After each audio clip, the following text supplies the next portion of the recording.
কথায় আছে মাছে ভাতে বাঙালি। দেখো এখানে রয়েছে ইলিশ মাছ, পাবদা মাছ, পমফ্রেট মাছ, আরও নানা রকমের মাছ। আর সঙ্গে রয়েছে কুচো চিংড়ি, মানে একটু ছোট সাইজের চিংড়ি, আর বড় চিংড়ি।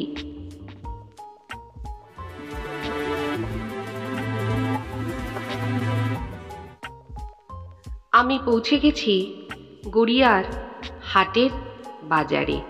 এটা কিন্তু গড়িয়া হাট মার্কেট নয়, গড়িয়ায় একটি হাট আছে। আর আমি সেই বাজারেই এসেছি বেশ অনেক বছর পরে।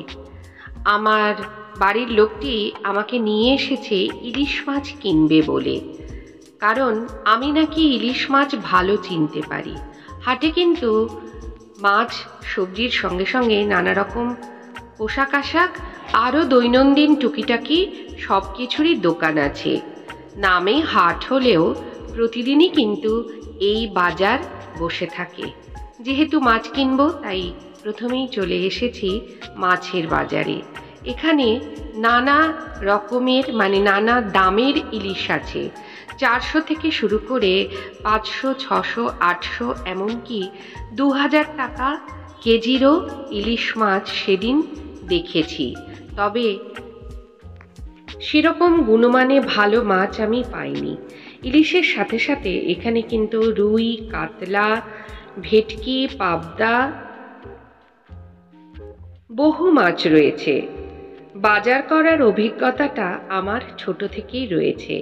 আমার ঠাকুরদাদার সঙ্গে আমি বাজারে যেতাম, তখন বায়না করেই যেতাম। আর ঠাকুরদাদার সঙ্গে বাজার যেতে যেতে আমি শিখে গিয়েছিলাম যে বাজারে কোন জিনিসটা কিভাবে দেখে কিনতে হয়, গুণমানে ভালো কিভাবে বোঝা যায়। যে ইলিশগুলোর পেটে ডিম, সেই ইলিশগুলো কিন্তু অনেকটাই নরম থাকে। আর ইলিশের ডিম আমাদের ভালো লাগলেও ইলিশ মাছের স্বাদ কিন্তু অনেকটাই কমে যায়। এখানে দেখো ট্যাংরা মাছও রয়েছে, এখানে পাবদা মাছ রয়েছে। তা আমি সেদিন বাজার থেকে অনেক রকম মাছ কিনে নিয়ে বাড়ি এসেছি। এখানে জ্যান্ত তেলাপিয়াও রয়েছে, আবার জ্যান্ত রুই কাতলা সবই আছে। এই বাজারটা এত বড় বাজার, বেশ অনেকটা জায়গা জুড়ে হয়। আর স্থানীয় লোকেরা সবাই এখান থেকে এসে জিনিসপত্র কিনে নিয়ে যায়। গড়িয়ায় একটি বাজারও কিন্তু আছে। তবে এই হাটের বাজারটা হবার পর থেকে ওই বাজারে ভিড় কিছুটা হলেও কমে গেছে, একথা কিন্তু স্থানীয় লোকেরা সবাই জানেন। এই যে চিংড়ি মাছগুলো দেখছো, এই চিংড়ি মাছগুলো 500 টাকা কেজি ছিল। লোটে মাছ ছিল। তবে যাই কিনে আনি নিজেকেই তো রান্না করে খেতে হবে। মাছ হলো বাঙালির একটা প্রিয় জিনিস। এই পাবদাগুলো সেদিন কিনেছিলাম। পাবদাগুলো ছোট সাইজ হলেও বেশ ফ্রেশ ছিল। অনেকদিন পর বাজার গিয়েছি তো তাই ভালোও লাগছিল। মাছের সাথে সাথে নিয়ে এসেছিলাম কিছু সবজি। আর শাপলা কিনেছিলাম এই দিদির দোকান থেকে। দেখো ওই দিকে রয়েছে সবজি বাজার, সেখানে কিন্তু বহু দোকান রয়েছে। এখানে নানা রকম গাছ পাওয়া যায়, আবার পাখিদের খাবারও পাওয়া যায়। আগে তো একদিন দুদিন ছাড়া ছাড়াই আমি হাটের বাজারে যেতাম। এখানে দেখো মুদি মশলার দোকান আছে।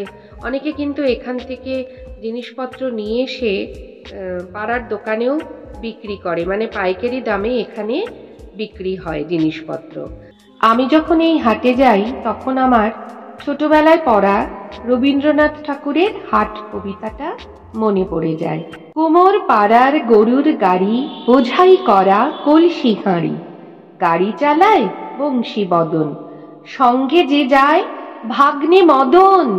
হাট বসেছে শুক্রবারে, বক্সিগঞ্জে পদ্মা পারে, জিনিসপত্র জুটিয়ে এনে গ্রামের মানুষ বেচে কেনে।